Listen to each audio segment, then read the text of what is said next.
Hello, I'm George Thompson from NSTV, and we are here tonight in the Clive Granger building for an event run by the Debating Union here at the university. And the debate tonight is asking, is theism the best way to explain rationality in the universe? So the debate's about to begin.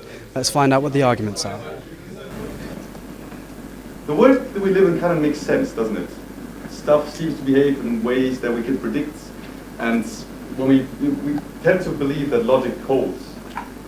This image here is a painting by M.C. Escher, a surrealist artist, and this portrays a world that doesn't make any sense. We couldn't possibly live in a world where nothing seems to have a coherent kind of law that governs it. And the fact that the world makes sense, Alan says, needs to be explained. And he believes that theism provides the best explanation for this rationality of the universe. So proposition, we have Alan Darley. He's a PhD student here under Carnegie Cunningham at our university. Big round of applause for him.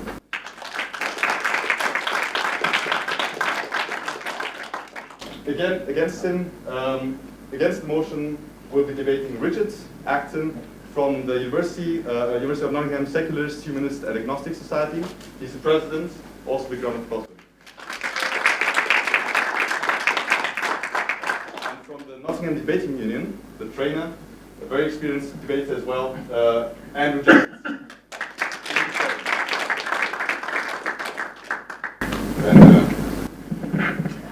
Thank you. Well, good evening, and it's wonderful to see so many people here tonight, and it shows something of the importance of this question. So I really do want to thank Richard Acton and the Newash team for organising tonight, and also for inviting me along to take part. I'd also like to wish you all a very happy St. Patrick's Day. The motion I'm defending today is theism is the best basis for the rationality of the universe, and for the purpose of this debate I'm defining the term theism in its classical sense as that conception of God which has historically prevailed in Judaism, Islam, Christianity and in the philosophical tradition of the West. I wonder if you've ever played the game when you were younger, the very annoying game where you always say why to whatever answer someone gives to you to a question. I used to have a neighbour who had a very inquisitive child who played this game, and she'd be about 4 back then, and she used to visit this little boyfriend who was 2 next door, who she pushed over, and the kind of conversation would be something like, is this your house? And I'd say yes, and she'd say why? And does your mummy live here? No. Why? Oh, because she lives in Lincoln. Why? You know, and so on. You know, the kind of thing. But this kind of game sort of raises the philosophical question of where does the series of explanations end? What is the reason for reason itself? What is the explanation for explanation? Why is there a why? And as with all these really big philosophical questions, at the end of the day, there's not too many people left in the room, so to speak. There's not many possible answers.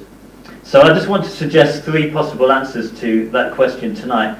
First, either the reason for reason is an infinite chain of reasons. This goes on forever. Secondly, the reason for reason is no reason.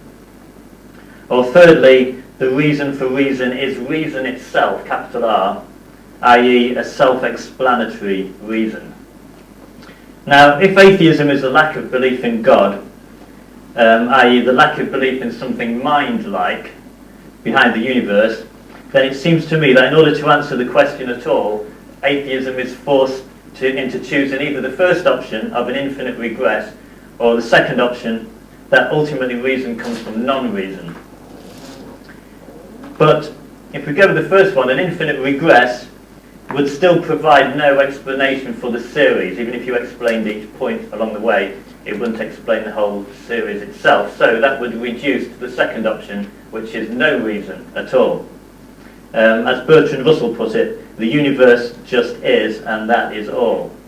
Or even more radically, we've heard recently Lawrence Krauss speaking of a universe from nothing, although it looks like it's a special kind of nothing, which really means something. But even so, it's still a something which is devoid of reason. That's the stopping point. Now, the problem with this second option, that the reason for reason is non-reason, is it seems to undermine science itself. The very activity of science is a quest for truth, is it not?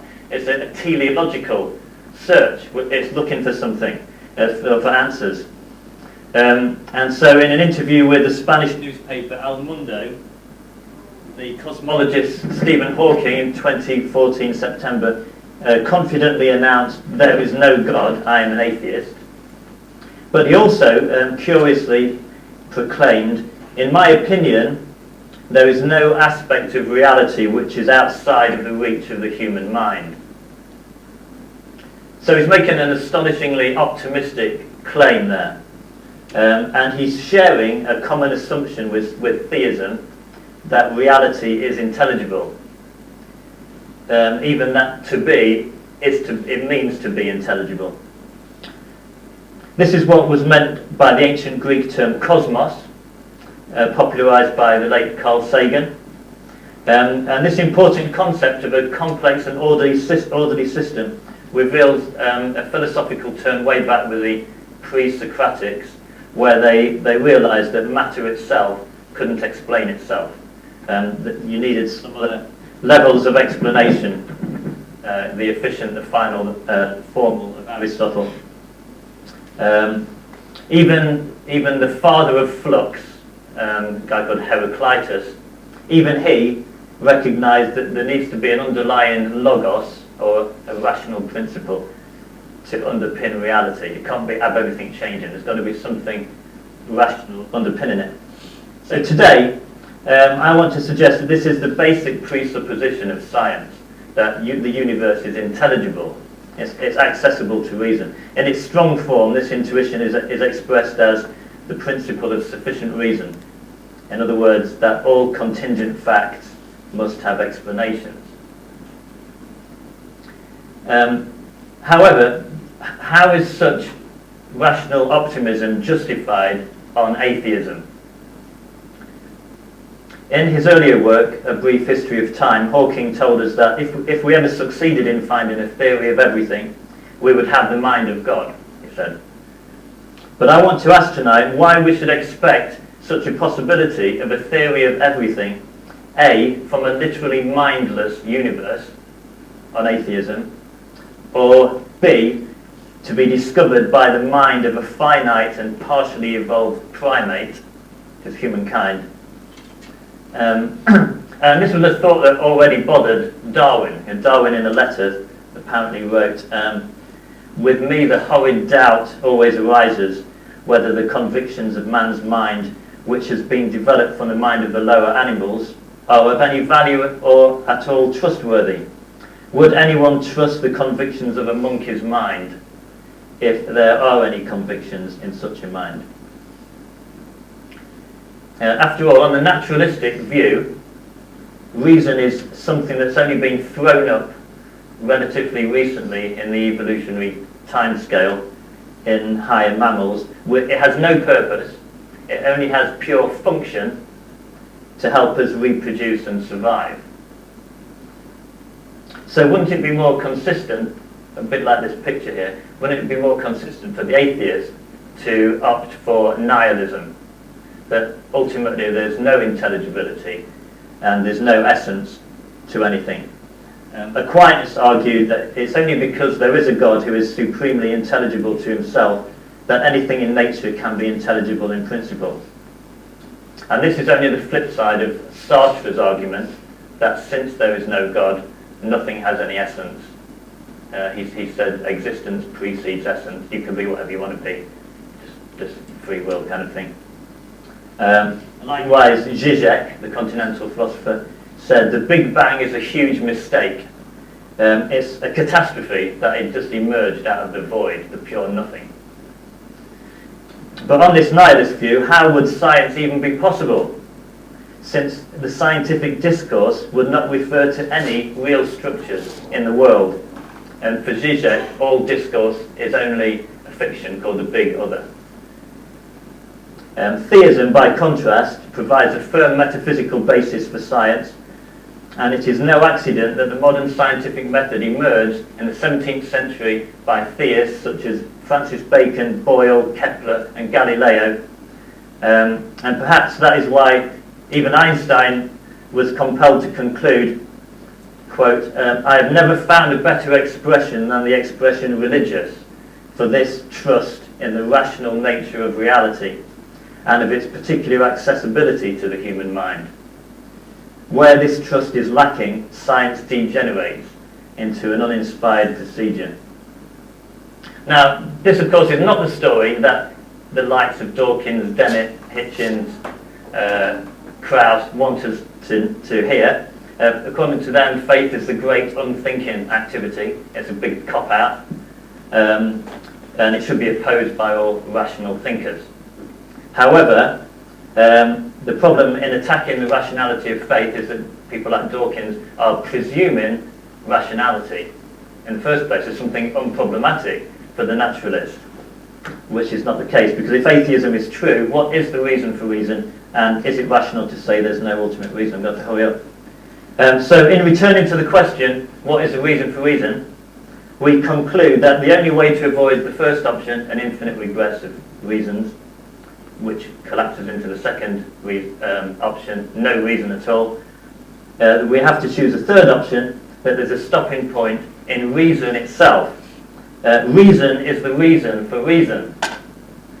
In other words, if the principle of sufficient reason is to hold all contingent facts of an explanation, there must be a self-explanatory reason as a stopping point of explanation. And theism provides the best stopping point, because reason is not simply a principle, it's also a person, and a person by definition can't be reduced to anything else. A person is irreducible. For example, a chief executive might say, the book stops with me, and I have to hurry up. And so I conclude, the Apostle John tells us in the first chapter of his Gospel, in the beginning was the Logos, and the Logos was with God, and the Logos was God. The beginning wasn't silence or non-reason or nothingness, but it was a person. I'm going to miss a bit out. Yeah, so within Christianity we can see that the first reason can be self-explanatory, not only because it's a necessary and uncaused cause, but also because it's Trinitarian. Okay, so God explains himself. No one has seen God at any time, but the only begotten Son in the bosom of the Father, he has explained him. So I conclude that theism is the best basis for the rationality of the universe. Thank you for listening.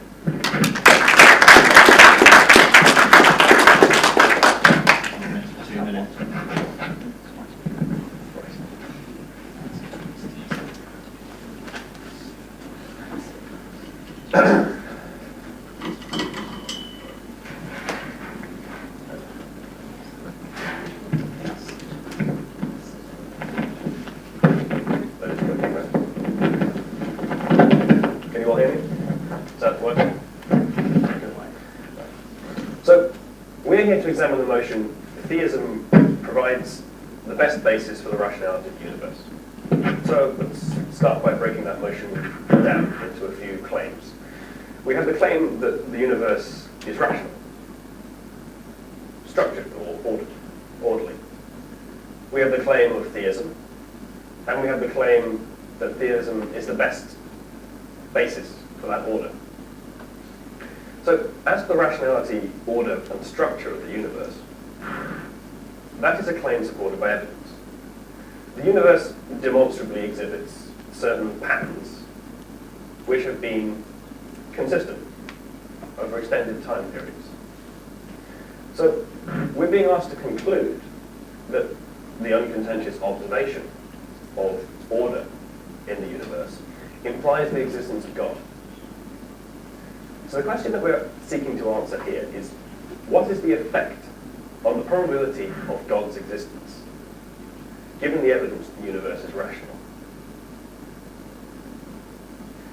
It's being suggested that the evidence that the universe is rational should cause us to shift probability mass in favour of God and away from alternatives to God.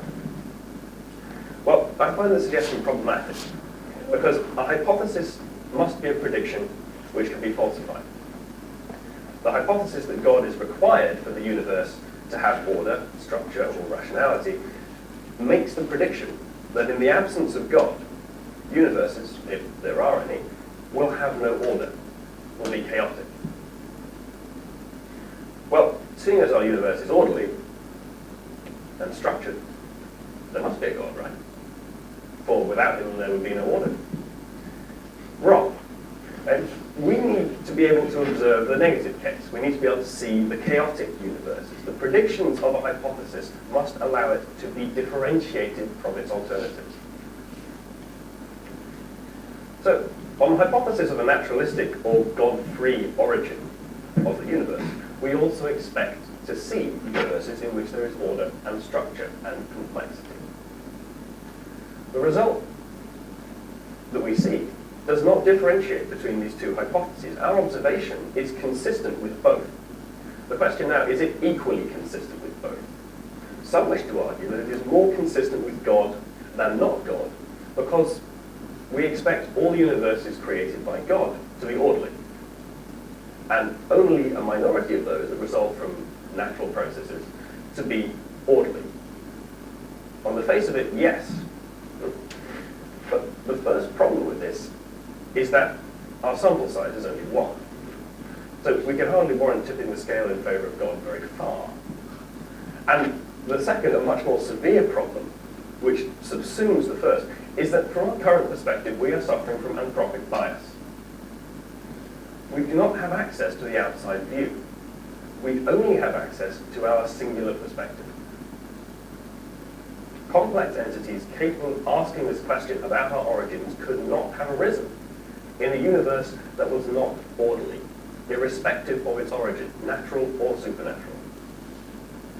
Consequently, we can only ever expect to see worlds in which there is order. This nullifies the ability to distinguish between God-created universes and naturally arising ones based on the frequency with which we observe order. It's like my saying to you, I'm going to flip a coin. I'm not going to tell you how many times I will flip it, and I will only tell you the number of heads. Now, I want you to determine, with only this information, if the coin is biased in favour of heads. This is an impossible task, as you do not have access to the necessary information. Consequently, the test of the rationality of the universe is totally uninformative about whether or not there is a God. It does not distinguish between worlds in which there is a God and worlds in which there is not.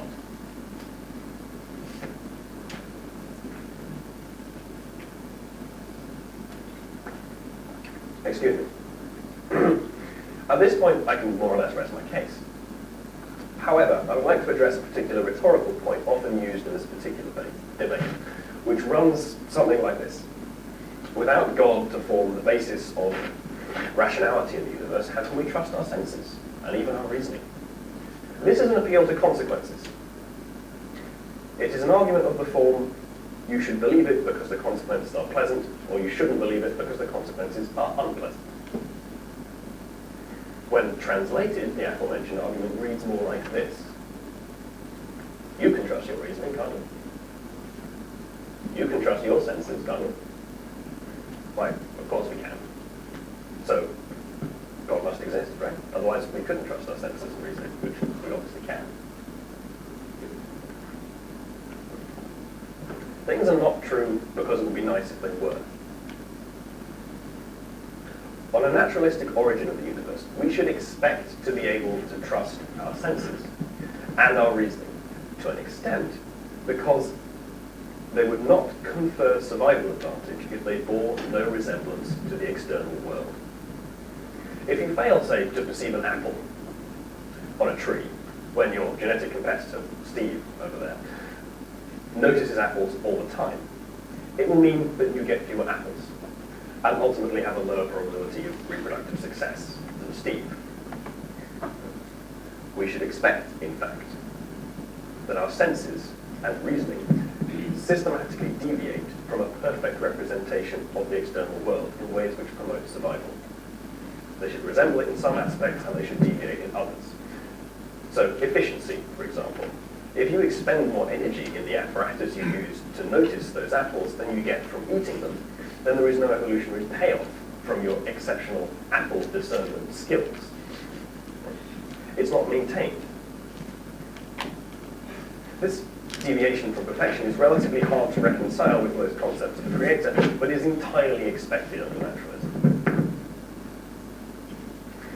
So, I'd like to address a misconception about science. If there is one rule of science, it is that observation is the final arbiter. It is not an assumption of science that the universe is rational and orderly and structured or intelligible. This is often falsely asserted to be the case. The order, structure, and intelligibility of the universe are observed properties of the universe. The order and structure of the universe are the starting point for many scientific models developed about the world, but they are not a basal assumption of the method. A universe without any order or structure would not be unscientific. Science just wouldn't be particularly useful there because it wouldn't really make any predictions. And there would be no minds there to do the thinking.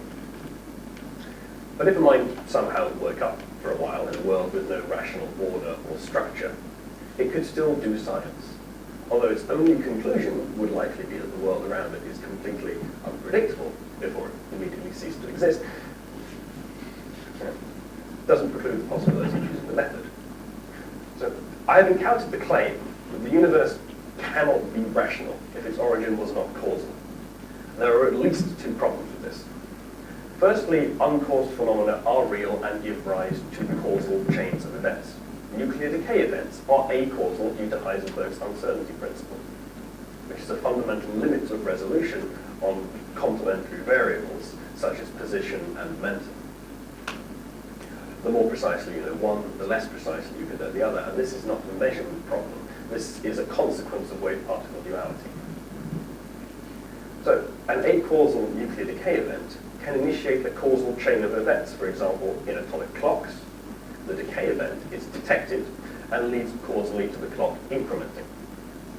Thus, an acausal origin demonstrably does not preclude subsequent order and intelligibility.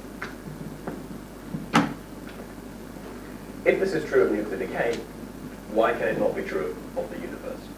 An acausal origin of the universe does not undermine the basis and methods of science, and it does not follow that an acausal origin means that subsequent events cannot be intelligible. The second problem with the claim that an intelligible universe needs a causal origin to be intelligible is that time itself, on our current understanding, begins with the universe. And it is unclear if causality as we understand it is even a coherent concept in the absence of temporal order. The origin of the universe, although much is known about its immediate aftermath, is a subject about which we as yet know very little. So it is prudent to withhold judgment on such topics until such time as more is known, lest our philosophizing overreach the bounds of reasonable uncertainty. That's it.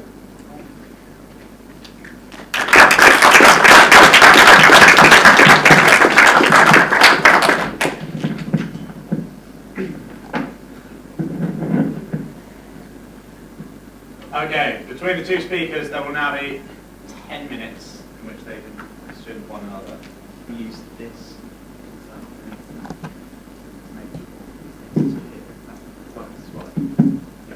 These are still on. Oh, they're still on. We could probably stay seated for this.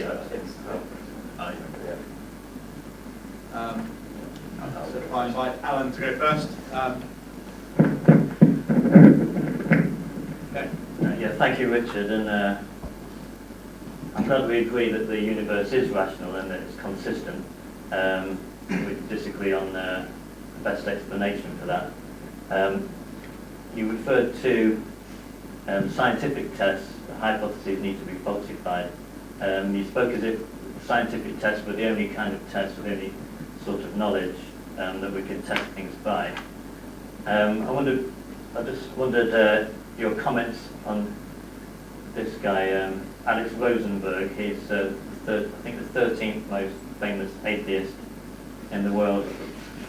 He says that we need to go, more full hardcore past atheism into scientism, which is the kind of view that science is the only test of truth.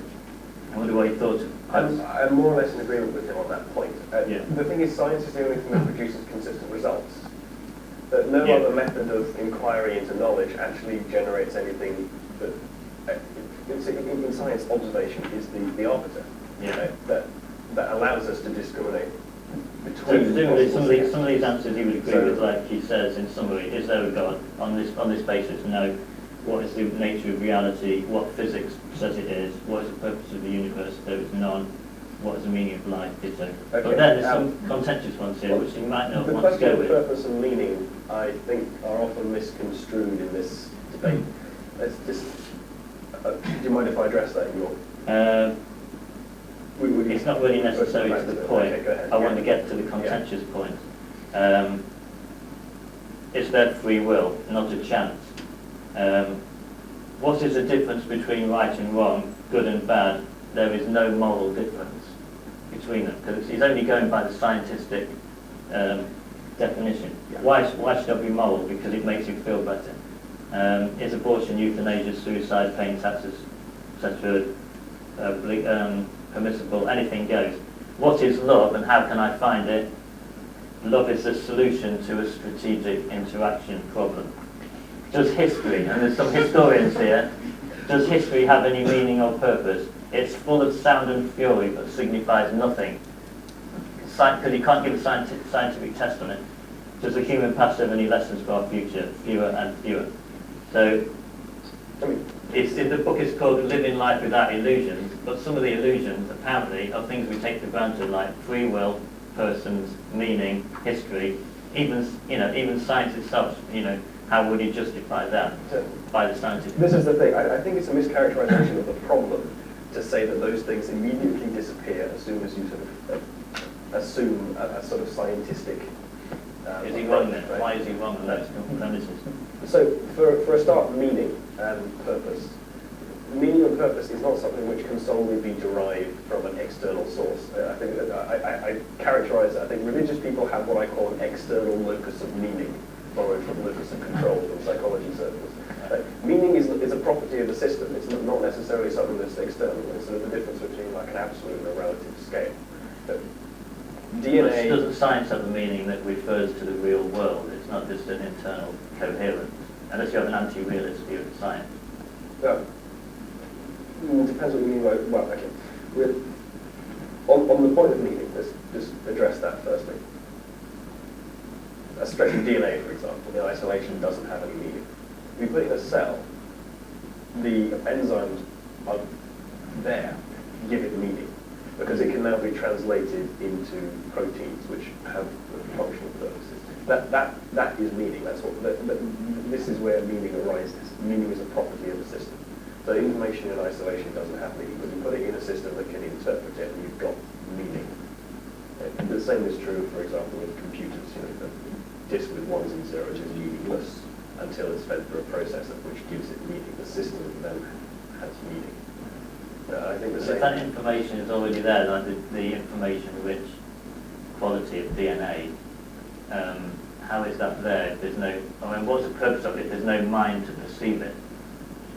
Doesn't it exist for mind? Doesn't it exist for consciousness and for rationality? No, it exists to be interpreted by the system which doing the interpretation. It's like But only minds can do that. Minds can't. But minds can do that, but minds are only a very high-level example of something that can interpret information. The information on DNA is interpreted mechanically by the molecules that read it and translate it into proteins, which that gives it meaning in the same way that, and we do the same thing, but just on a massive order of magnitude more complexity. We interact with it and we give it meaning. It has meaning to the system. It's not external. Richard, did you have a question? Oh, have we done 10 minutes? Have I still got some more questions? You'll have time. Go ahead. If you want to respond to my answer, or On the meaning thing, yeah, this reminds me of there's a philosophy experiment by Searle, I think, on whether whether computers can think, and he said something like, if a man was locked in a room and he's only given Chinese, he can't speak Chinese and he's got Chinese symbols, and he's got an instruction book, the instruction book connects up with these symbols and he follows them accurately, does that mean he understands Chinese? And obviously he doesn't. But that's the kind of thing that a machine would have, or that a non-material thing would, sorry, a non-mental thing would have. That component of the system that understands Chinese, him, doesn't understand Chinese. In the same way that my retina doesn't understand the image that it's receiving, but I understand the image. Right? The room So are you understands reduced Chinese. then to say that nobody, in order to save materialism, are you reduced to say that nobody understands Chinese? That no one understands semantics? No, because the definition of understanding is being drawn too narrow. It's being put in a single point. There has to be this one thing that does the understanding. Understanding is not a point process. It's a distributed process, because minds are not point fundamental objects. They're distributed complex things. Now, all supernatural beliefs, I'm in agreement with Richard Carrier on this point, come down to the belief in ontologically basic mental entities. Right? Minds existing independent of the computing substrate on which they, from which they arise. And I think this is where there's often a fundamental sort of disagreement between the sides, in that materialists think that minds are distributed processes. The mind is the brain, and the brain is the mind. And as a result, consciousness is kind of spread out a little bit over time and computation. But people with a supernatural perspective on it seem to think that it's this immaterial point process that can't be taken out or can't be broken down into a system. And on reductionism, the idea of mind being a point thing, something singular, is just sort of incoherent. You can't reduce something that's a point structure, and in order to have explanatory power, you need to be able to reduce something to its component parts. So minds, from a reductionist perspective, conceived as they are by people with a supernatural perspective on minds, are incoherent. So a lot of the things we take for granted in ordinary life, you would regard as almost miraculous. Like, sort of an experience of consciousness or free will. Free will. Or, a logical argument can't be located at any point in space and time. The concept, some kind of material object.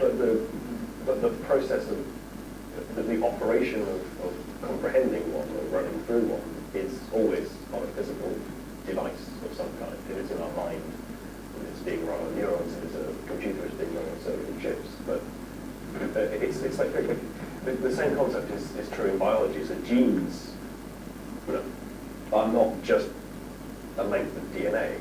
They are information in an abstract sense.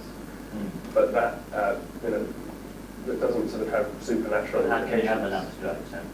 I mean, the abstract sense is only there for conceiving of it. I mean, it's not.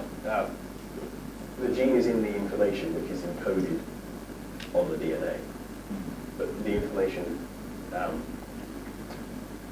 trying to find a way of articulating it. It seems to me that kind of materialistic view is self-defeating, because it puts into question, even though you said earlier that I tried to argue that it doesn't, it seems to me that sort of argument for materialism undermines thought itself, because why would you trust thought which is completely determined by physical events, which are not mind events, they're just physical chemical events. Your arguments you've given to me now are simply chemical events. They're not rational, non-material arguments that you've evaluated. If what you're saying is true, you haven't had a chance to evaluate them, come to a free decision about them. They're just epiphenomenal. They're just What does it mean to blocks of what does it mean to come to a free decision about something? What does it mean to evaluate an argument without, in some way, processing it?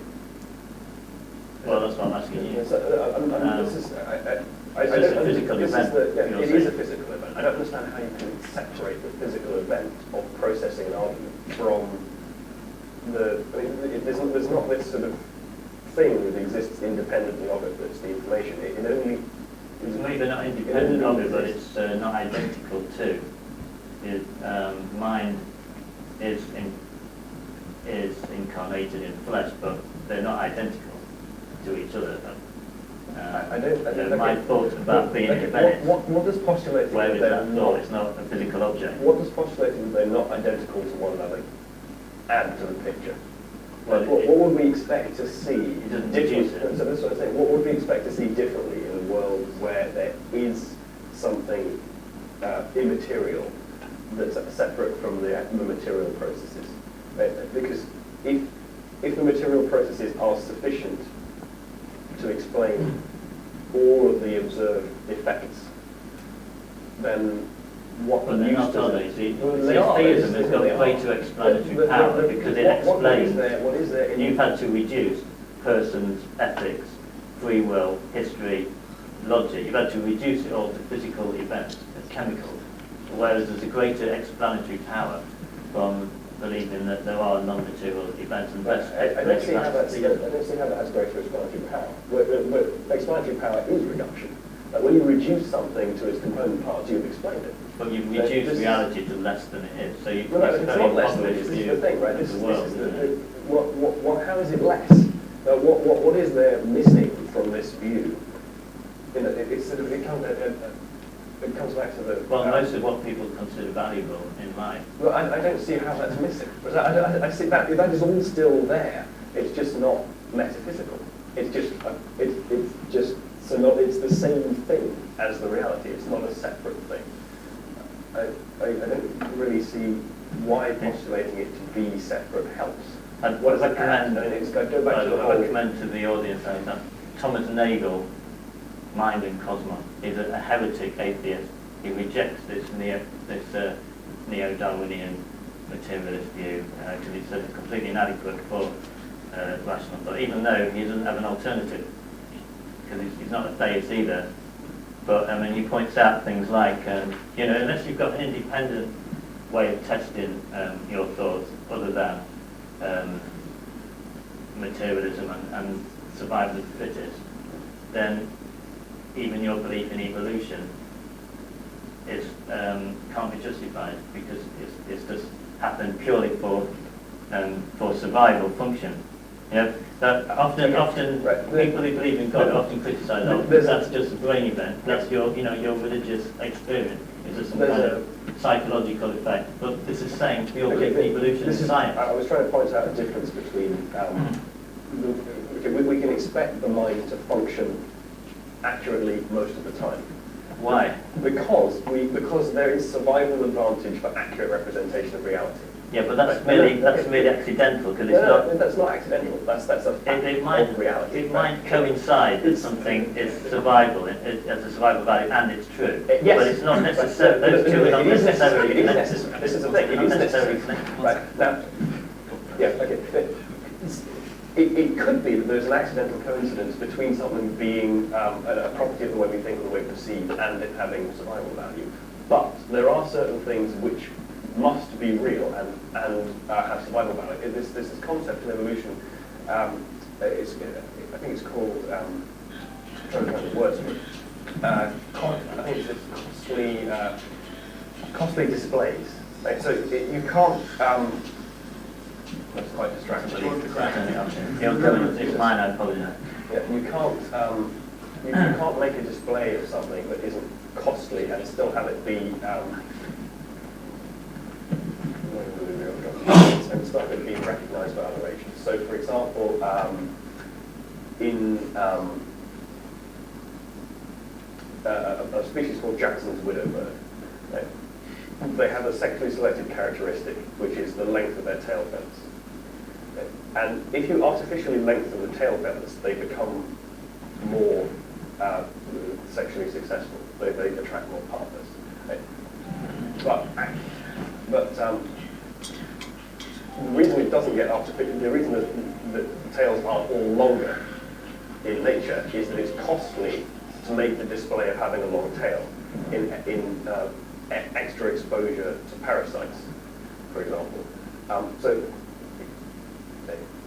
if your picture of reality is not accurate, then it will be costly to you in terms of your ability to compete with others. So it's not a whiteboard. Well, it is. There's one in here somewhere. It's,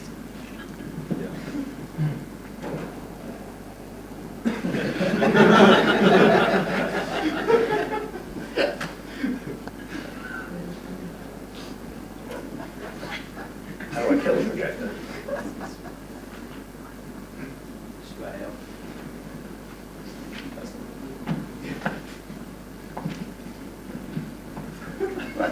So, I've got two bacteria.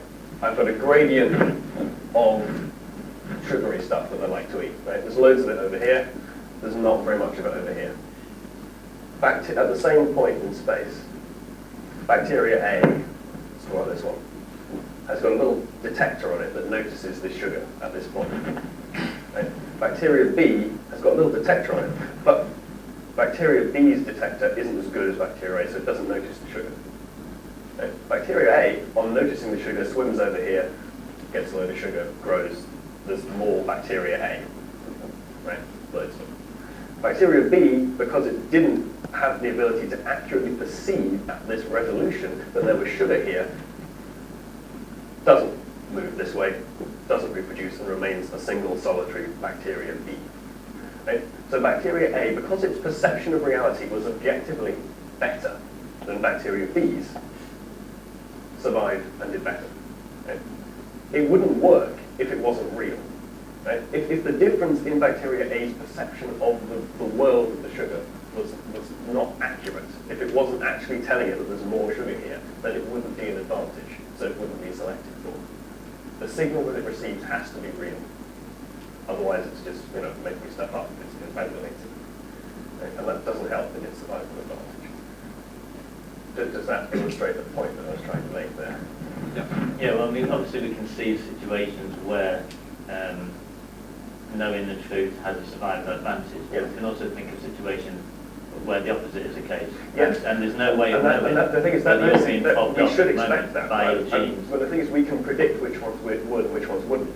Right? So, for example, if bacteria A's mechanism for detecting the sugar is so complicated and energy using that it uses more energy detecting the sugar at this low concentration than it gets from being able to move to the sugar, then it's no better off than B, because it's expended all that energy and it doesn't have enough energy to make another bacteria A.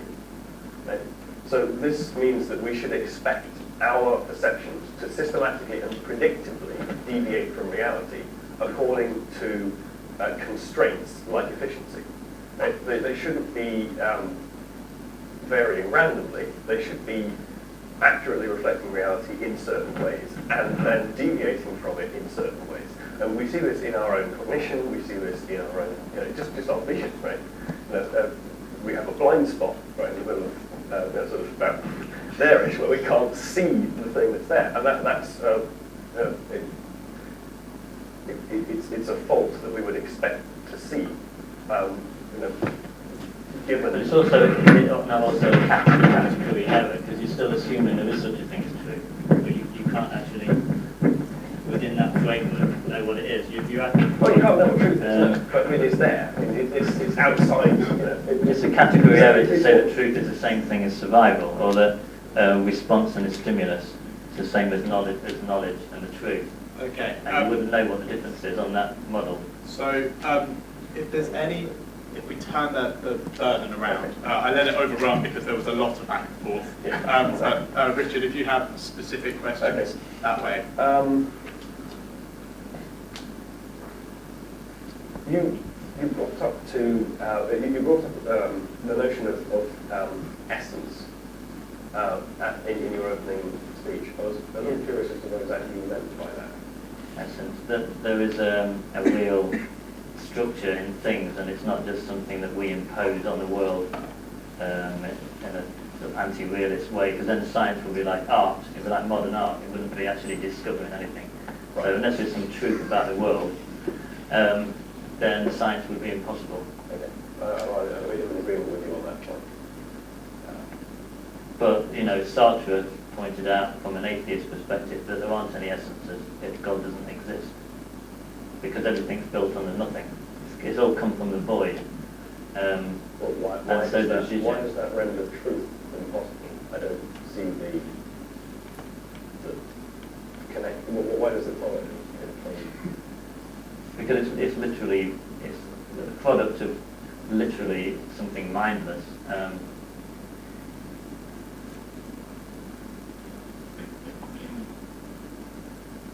That's built on literally nothing. You know, the universe from nothing. There's no, and you wouldn't expect any intelligibility unless there's why do you mind. not expect intelligibility from the universe unless it's from nothing? Because nothing doesn't have any properties. So how would it have any properties of intelligibility? Okay.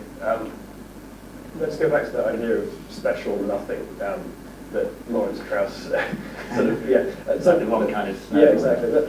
Let's, for the moment, say that Krauss's nothing has the property of being unstable and giving rise to things, right? As in the state of having no properties is an unstable state, and nothing develops properties.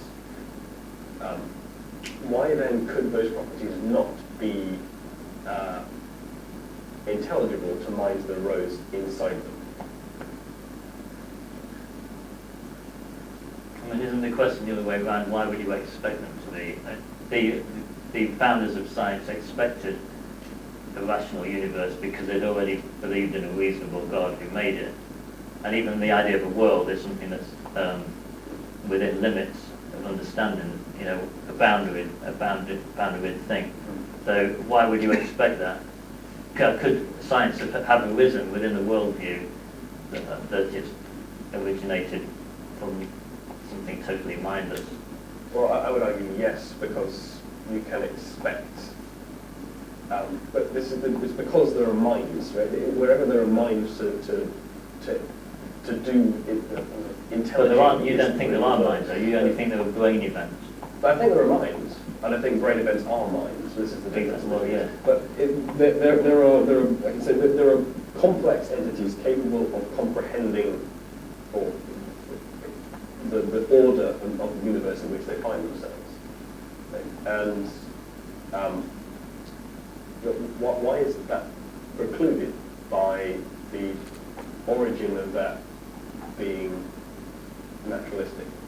I don't see why. Well, it seems like a creation out of nothing in a way, because unless there was already that potential there at the beginning, how would it ever be actualized into what we are now? I mean, it might not be in the vast majority of cases that are possible. But this is what I'm saying. We have holotropic bias. Only universes where there are minds to do to make sense of things will there be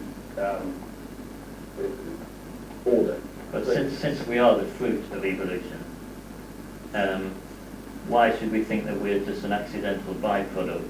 If the whole, you know, why should we think that the only purpose of evolution was to survive? In which case, why didn't we just stay as a one-cell amoeba in a pond somewhere? Why go through that risky process to be what we are now, which is conscious, rational being? It looks as though that was something that was meant to happen. I mean, we are the way we are because there were other niches to fill.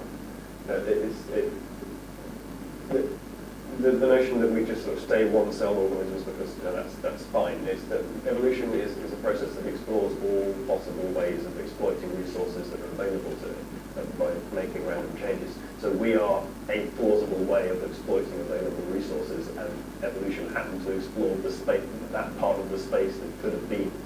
You know, it's not. There's no reason to expect that single-celled organisms would be, as it were, content to remain single-celled organisms. It's not the way that evolution works. It exploits all possible available resources, and we were a manifestation of that.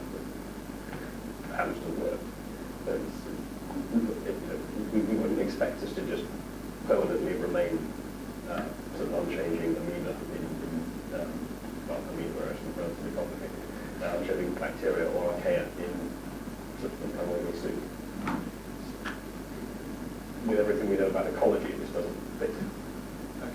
time for maybe one more question Okay. to make it good. All right.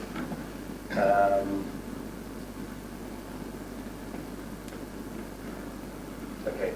So you talked about the idea of reason being the reason for reason, and I think that this is problematic. I think that this would result in a contradictory reasoning process because of Gödel's second incompleteness theorem. Have you come across Gödel's second incompleteness theorem? Not in detail, but Okay. I know the So, basic. yeah, so the idea that a system is either has certain axioms underpinning it, or it's sort of self-referential, and only systems that that have certain axioms can not be of necessity contradictory. As soon as it becomes self-referential, it has the potential to produce contradictory results. Well, that would be my point against Yeah. science. Science can't be self-referential. And I don't think science is self-referential. The stopping point is observation is the final arbiter. That's not self-referential. It's just look at the world and say what you see. Whereas the point of reason is the reason for reason is self-referential. It means that science puts reason as having the stopping point, as being observation is the final arbiter, and that's sort of it's outside of the system. Whereas if reason is the reason for reason, then it's circular, it's internal, and that means it must produce contradictory results under Gödel's second incompleteness theory. No, I think that Gödel's incompleteness theory supports the idea that science isn't an autonomous way of knowing things. We also it relies on things outside of itself, Yes. like But this is the thing. some form of epistemology, or that the scientist himself exists, that there's a real universe, that logic exists, that humanities and arts exist. You know, all these things exist, and they all weave in and out of each other, but they're not autonomous. The only way of knowing truth, which is why you need a Trinitarian epistemology. Okay. Weaves in and out of itself. Unfortunately, that's going to have to be time for questions across. Can we get a round of applause for both?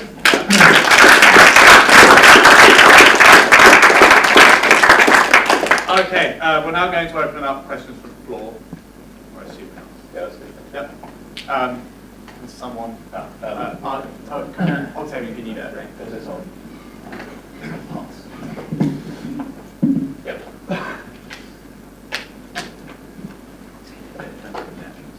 Hands up. Work it back. Yes. George. Thank you both very much for that debate. That was really interesting. My question is to Richard, pretty obviously. Yeah. In the kind of beginning of your section, you kind of spoke about statistics, and you put forward this idea that science is, or at least with relation to the universe, is what would we expect. We've only got one universe that we can observe, or entire reality we can observe, and it has minds in it, so it's intelligible. We don't have any statistical other things. So an argument on the basis that we've only got one to look at, it doesn't make for a very strong argument. The nature of this debate is rationality, which is a separate idea of statistics.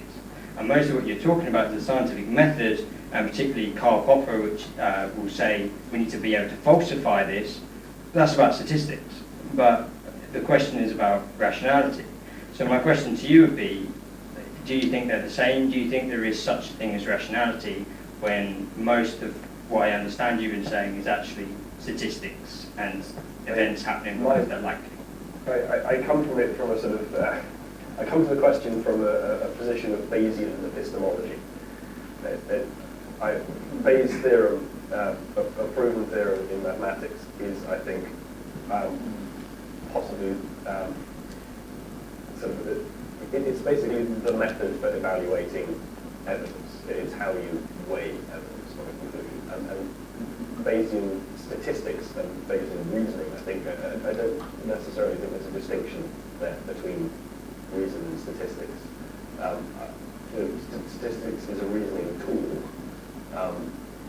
It's applying rationality, but I don't think there's a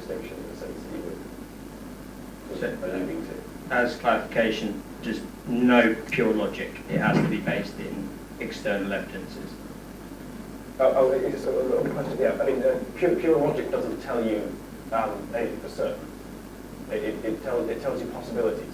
Right? Logic describes the space of possible things. It's an infinite set. So there's all the things that could be, right? And this is an infinite thing, possible and not possible. And then there's, for some particular logical system, another infinite set of possibilities. Right? And then in here, there's the finite set of what actually is, and this is what science tells you about. So logic gets you, and rationality gets you from all the things that aren't possible to all the things that are possible. And then science gets you from all the things that are possible to the things that actually are. Right? Do you see what I mean by that? Yeah. Thank you very much for the question. Can I pick up on the same question? Yeah, sure, quickly. Yeah. Just a bit, the thing about no other universe to observe. I mean, an illustration, if you was up in a plane and you were saying, why is the air pressure at such a situation in the plane, and you say, well, if it wasn't like that, I'd die. Would that preclude the rational question? You know, would that end rational questions about why the air pressure is like that? Obviously not. There's a reason for it. It's not simply that you would die if the alternative was the case. So I don't think that illustration really stands up to scrutiny. And also, I don't believe that logic is only about possibilities. Logic is also about pure fact that A, the basic principle of logic, law of identity, A equals A. And that's a dead cert. That's the first principle of knowledge. It's dead cert. It's not about probabilities. A equals A. You need that for science. It's still possible. It's possibility. It's describing this. Logic describes the space of possible things. It doesn't tell you what actually is. I mean, it can tell you about. It can tell you water is a bottle of water. It can tell you what is in abstract things, but it can't tell you what is in the real world. Right?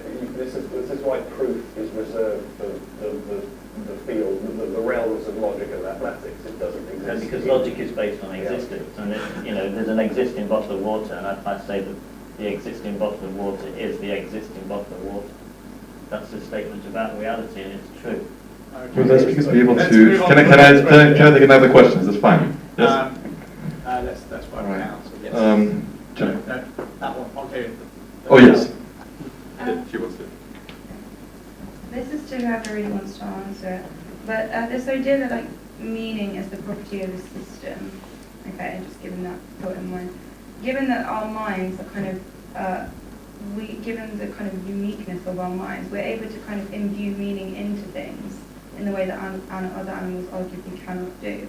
So therefore, is the meaning that we create from our minds different to the kind of this idea that meaning is the property of a system, or do we actually create something else anew by imbuing meaning into things, which is something that only humans can do? Very good question. Who wants to answer? Okay, I mean, meaning on. I don't think that we sort of imbue a special kind of meaning, but humans are sort of complex conscious entities, and the sort of capacity for experience that we have gives us moral weight. I would argue that that's what moral weight is, the capacity for experience. So a bacteria which still has meaning in the way that it interprets DNA doesn't have much capacity for complex experience, so it lacks moral weight. But we, being complex entities with internally derived meaning, have moral weight. So but I don't think it's not. There isn't really like a unit of meaning. Meaning is, at least as far as I can tell. That's not something that I've given a great deal of thought to. It's relatively new. Does that mean saying that it isn't like the result of complex experience, and therefore like it's to do with moral weight as a result of complex experience? In saying that, then doesn't that mean that you're reducing morality, I guess, to kind of seeing more objectively, saying that it's all part of this idea of meaning property of the system?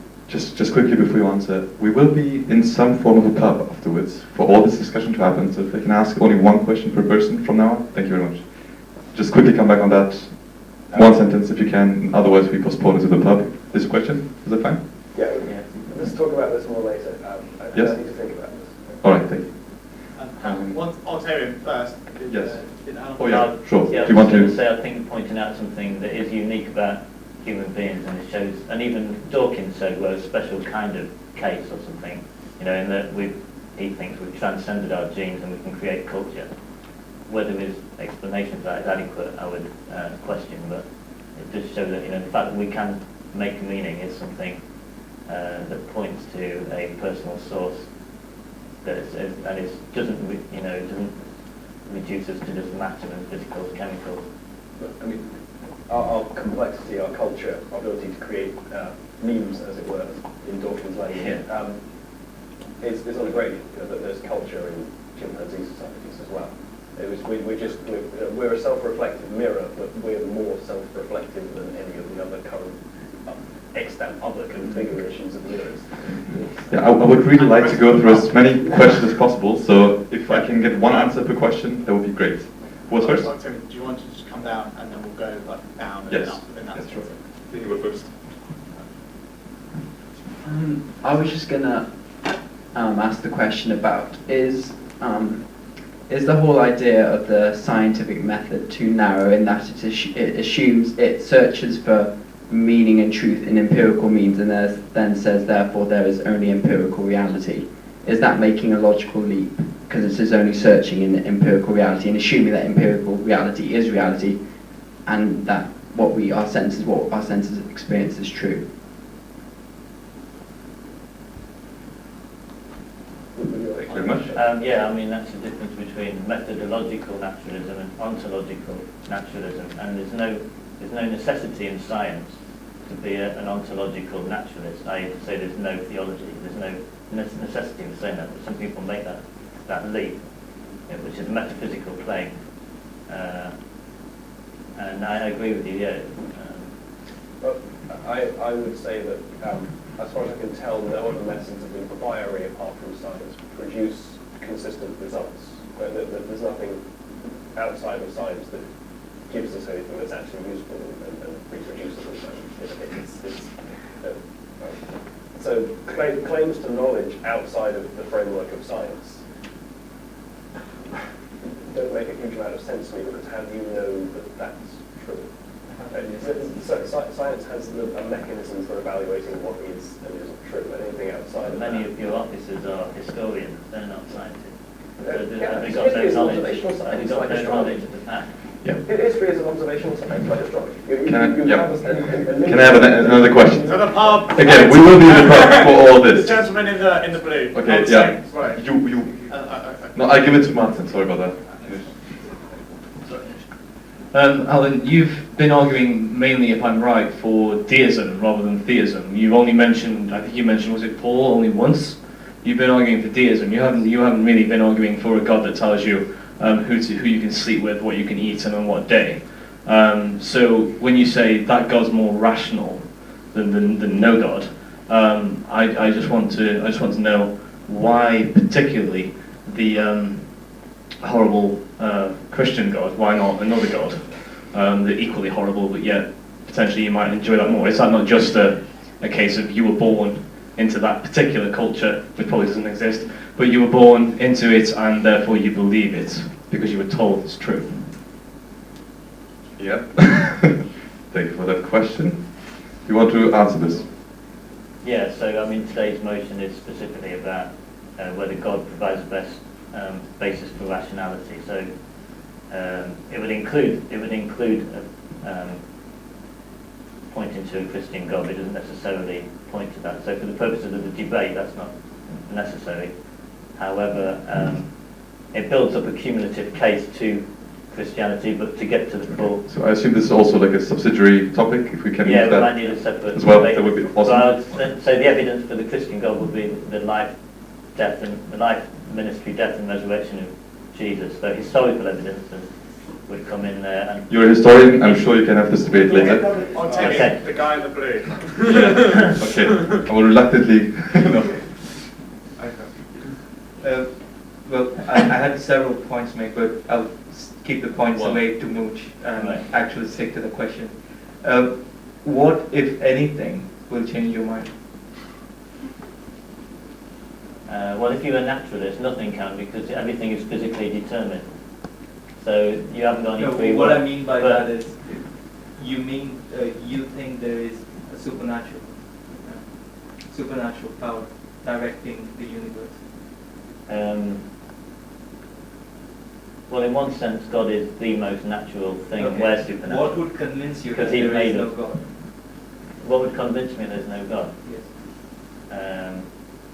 Well, a sound reason for atheism. I've not heard a good reason for atheism. Okay. In fact, atheism is non-falsifiable, because it's not even a position, it's a lack of belief. I disagree, but we'll come back and move In the to pub, that. exactly. What would convince you that there is? Well, I think Lawrence Krauss said that if sort of the stars all rearrange themselves to spell out "I'm God," I'm here and I'm talking to you, and everyone else experienced the same thing in their native language, then that would be strongly suggestive. Shall I say? But I'm a skeptic. I'm a scientist, so nothing gives me certainty. Right? I don't believe anything with absolute certainty, except perhaps the fact that I don't believe anything with absolute certainty. Yes, is it Dale? Oh, can I pass to him first? Is that all right? I don't know him, I know. Yes. I have a question for Richard. It seems to me that you have contradicted yourself in your opening statement, and I'd like you to explain yourself. You see, the thing is, you say that with regards to the question of rationality and theism, we are just going on evidence. But then you bring in the idea of evolution and the apple eating. And the point is, what is the basis for rationality? Is it, just going on evidence or the basis for the lack of rationality? Or is it, a kind of survival of the fittest evolution, natural selection? I don't quite get, really. I mean, it ties back to kind of reading and meaning to the universe, but it seems like they're contradicting themselves. Are you going on evidence, or are you going on natural selection? This is I'm going on evidence and natural selection, because natural selection gave me a mechanism with which to evaluate evidence. This is the point I was trying to make with these bacteria, right? Because evolution tells us we can expect our senses to accurately reflect reality, at least to some extent. Then within those bounds we can reason. That's my argument for that. I don't see what the problem with that is. We'll find out in Mooch. Yes. Okay, so you make, sorry, you make a number of interesting claims about things, there being a problem with reducing things. And claims about where certain things must arise from. And for somebody who claims that there was nothing before the universe, or at least the universe must have arisen from nothing if there's no God, you seem to describe the properties of nothing very well. I was wondering from where you got this information about what existed before the universe.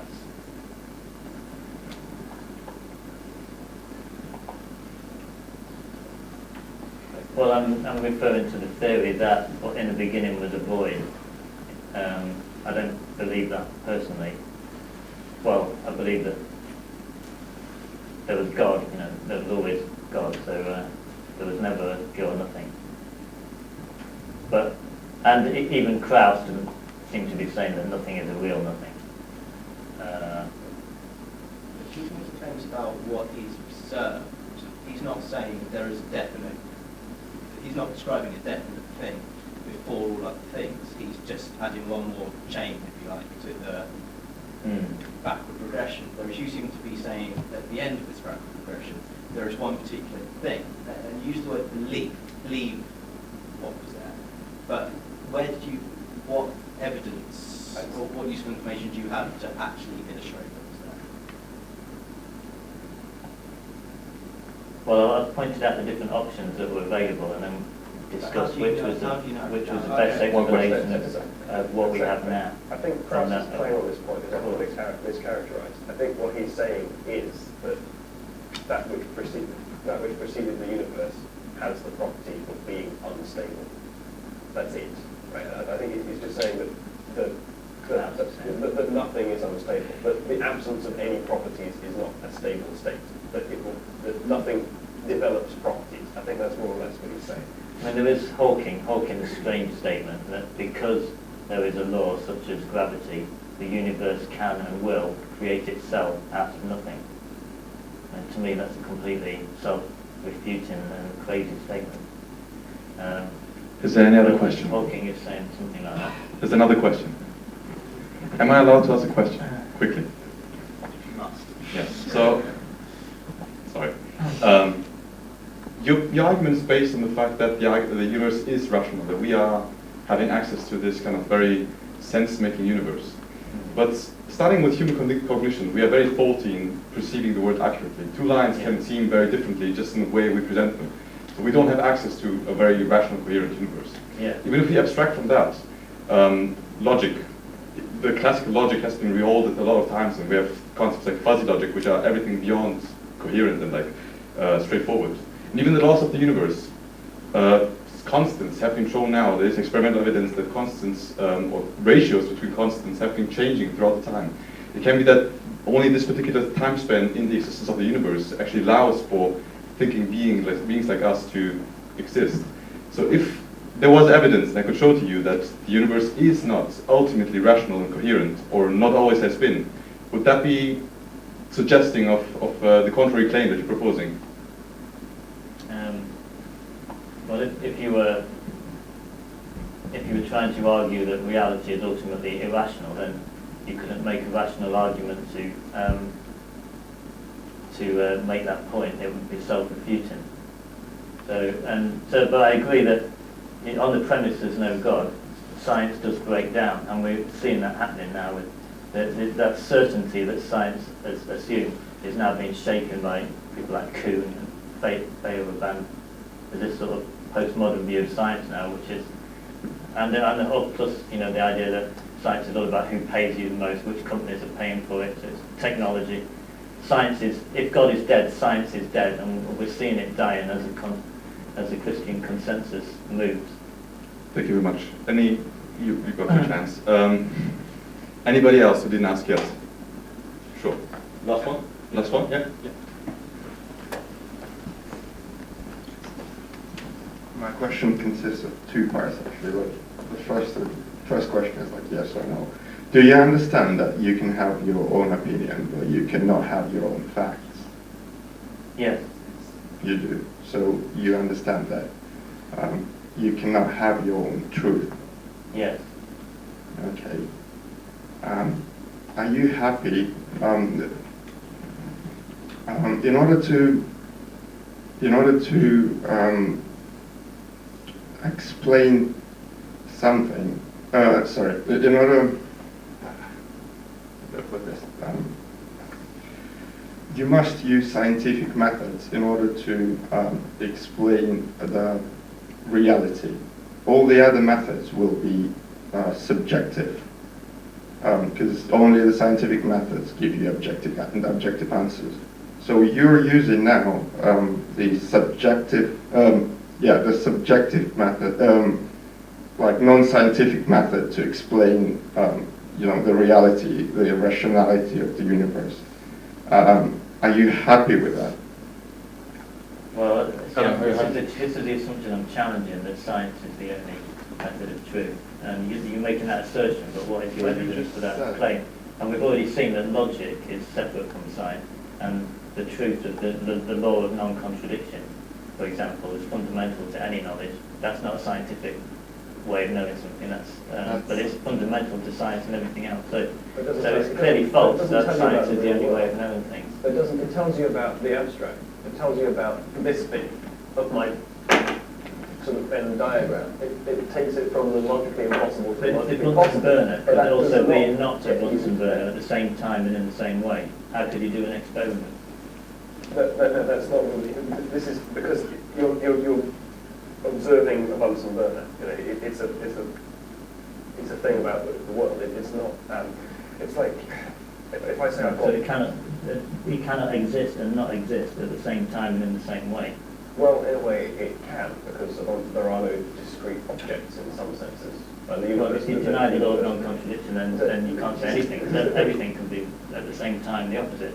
So all knowledge is abandoned. This is the thing, because it's about levels, right? In the level of the world where there are objects, where there is a Bunsen burner and another Bunsen burner, then, you know, that's fine, but that's an abstract conception of that Bunsen burner. It's not the actual Bunsen burner. In reality, the actual Bunsen burner can't exist and not exist at the same time and in the same way. Yes, it can. Because an actual Bunsen, it's only your conception Well, of then it Bunsen can burner. also not at the same time. Yes, because this is the thing, right? This looks like an object because this is an object. We conceive of it as an object, but it's also not an object because it's in a different way. There are not in the same way. There are no That'd be nonsense. There are no levels of there are no levels to reality. Reality has one level. It's the quarks, right? It's the stuff that is. But we conceive of it on levels where there are objects. In reality, there's just, as far as we can tell, quarks, right? So it's making statements in the abstract rather than making statements about real things. So we can talk about the idea of a Bunsen burner having logically constrained properties, but not the actual Bunsen burner being constrained by logic. Great. If I can ask every speaker for a quick closing statement before we finish this off. Yeah, I'll 1 minute. When's kicking out on? Don't really exist. So if we end by 5 minutes, it should be fine. So if everyone has a closing statement before we end this, and then move it to the votes. Yeah, we can cut short. Yeah. Okay. Starting with. If Richard wants to go first, okay. Reverse. I'll say you can turn it off as well, please. So I don't need the background. Actually, you know what, leave it, which is fine. So, the message of science is that if we want our beliefs to accurately reflect the world around us, we must be prepared to accept that some of our beliefs are very likely to be wrong. And we must be willing to update our beliefs based on observation.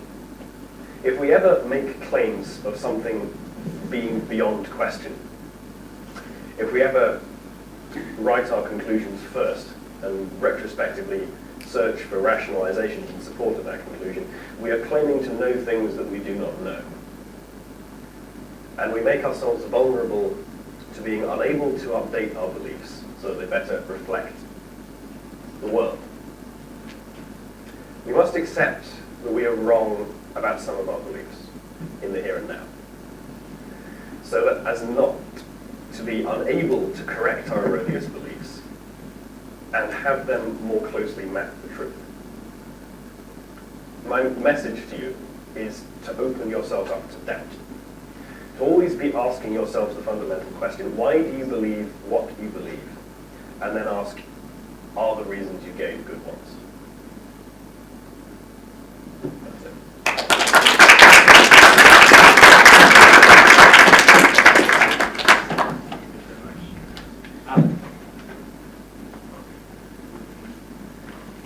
I'd like to thank Richard for that excellent debate. Someone who did correct what he felt was an erroneous belief was Anthony Flew, who for 50 years wrote articles on atheism, but he always had the principle of Socrates: you should follow the argument wherever it leads. And a couple of years before he died, he renounced atheism, mainly because he couldn't see how laws of physics themselves could be explained without the existence of an intelligent mind behind them. And he wrote that in his book, There Is a God. So I've argued today that there were only 3 possible reasons for why reason exists. One was that there's an infinite chain of reasons. The other was that reason ultimately has no reason. Or the best option is that reason is explained by reason, something mind-like and self-explanatory, which is what we call God. we've seen that ontological naturalism literally saws off the branch which it's sitting on because it can provide no rational basis for itself. And therefore, I conclude that the best explanation is the theist answer, that reason comes from reason itself. Thank you.